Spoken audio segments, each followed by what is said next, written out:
Hello there, fellow peasants. Today I'm going to be talking to you about a list I have of underrated horror. So these are movies, these are horror films that I think don't get enough credit.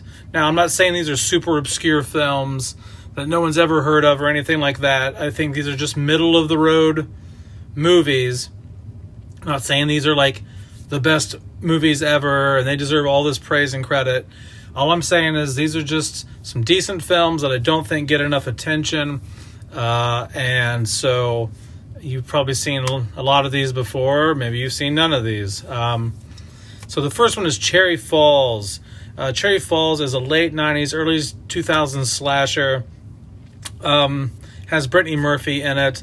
It was postponed at the time because Columbine happened and everybody was freaking out about school violence and stuff. So, so basically there's a killer on the loose in the school. The only way to survive is to lose your virginity, which is the opposite of most horror films, because usually it's the virgin who survives and it's all the teenagers out sleeping around that get killed by the slasher.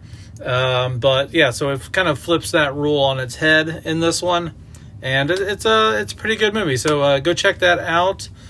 I think it's good. I think it because it got pushed back and wasn't released at the time it was supposed to. I think it just kind of missed its chance to get some spotlight. Next is Amityville 2: The Possession. I really like this movie. Do I like it as much as the first Amityville? Oh, hell no. But it's still very entertaining. It keeps your interest. This family moves into the house. I think they're there after the Lutzes, I believe. And the son in the family, he gets possessed and starts doing creepy crap.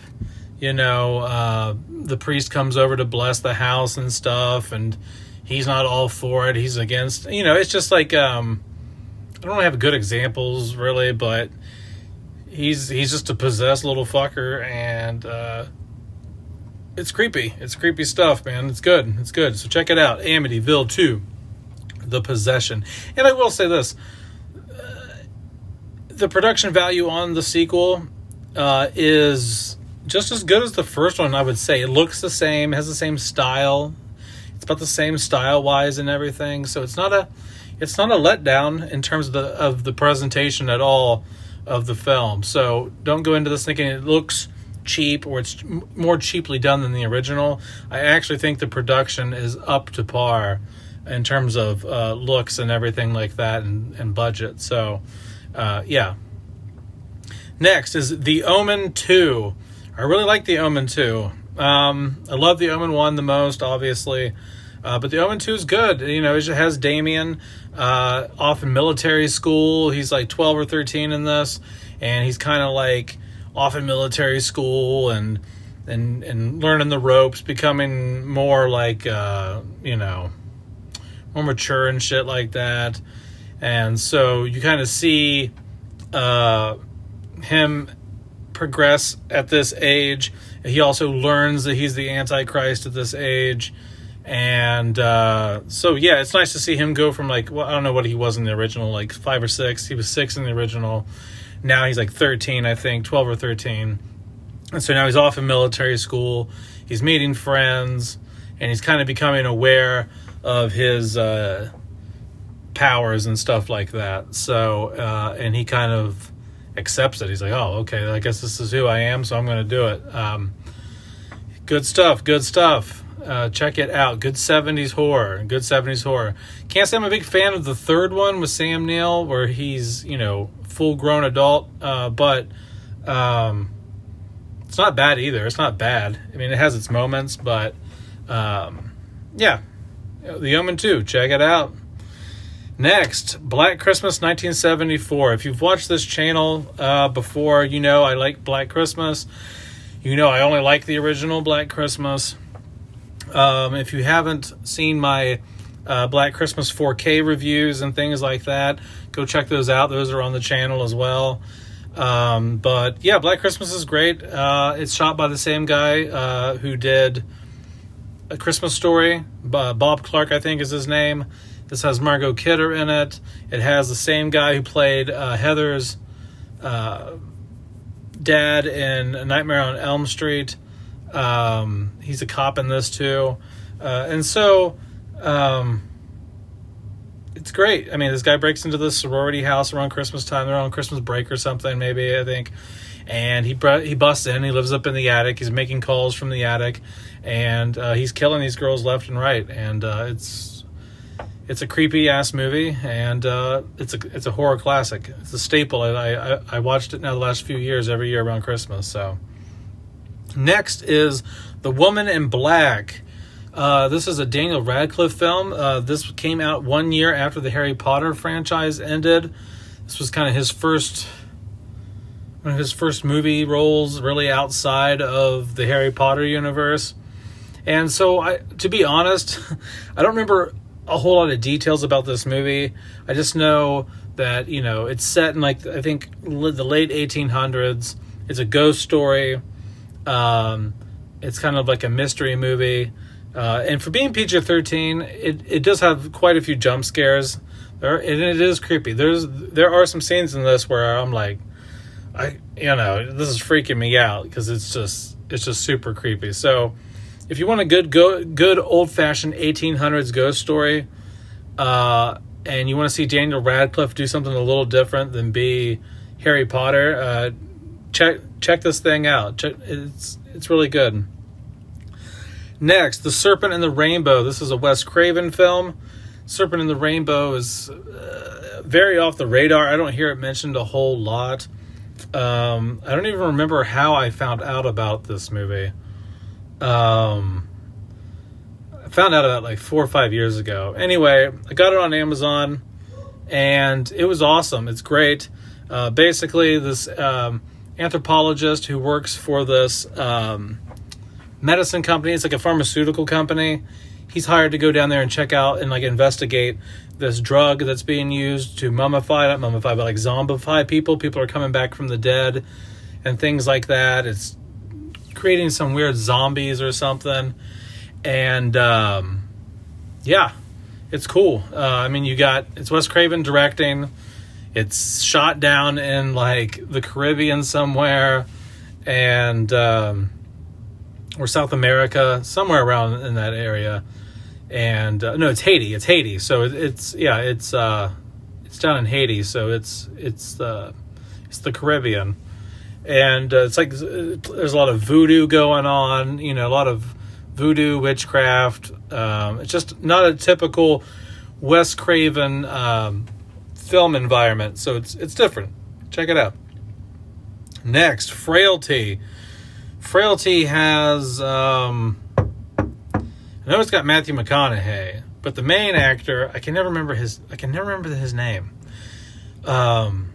Anyway, I think he's died now. But is it Bill something? Anyway, this guy, he has 2 sons, and one day he comes home from work, and he tells them that an angel visited him while he was working on a car, because he's a mechanic, and he tells them an angel came to him and told him to start killing demons, and he gave him a list, and the angel gave him a list of people to kill, and his kids look at the list, and they're like, "Dad, this is a list of real people." And he's like, "Yeah, I know.